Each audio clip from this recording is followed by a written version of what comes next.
I had purchased one of these from the same seller maybe a year or so ago for my other camper. So I thought, that worked good. I'll buy another one.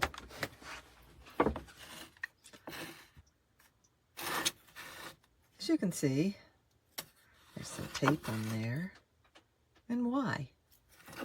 Well, it's because this bottom on this one kept falling off and the batteries would fall out. So I taped it, no big deal. But I was going on a trip, and when I first got this, if you see that hole right there, that is the fan, and that's how it moves. And on this one, the fan, oh, where is the button? The fan was off. You know, you can feel that with your finger if you do that. So I had to push the fan back down.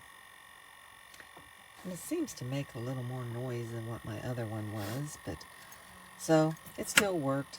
Went on vacation.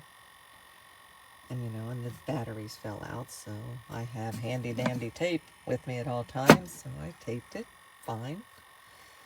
And then where I had fixed this and pushed that down, it somehow jarred loose.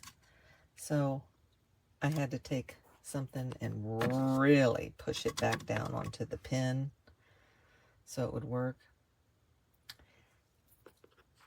And it works now. It's a little noisier than my other one, but I'm satisfied with it. Other than the fact that Quality Control shouldn't have sent me one without the fan being on it. And if I'd had time, I would have sent it back.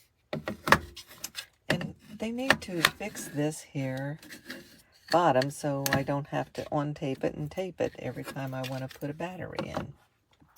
Those are my thoughts on it. I just think that it could be improved. Thanks for watching.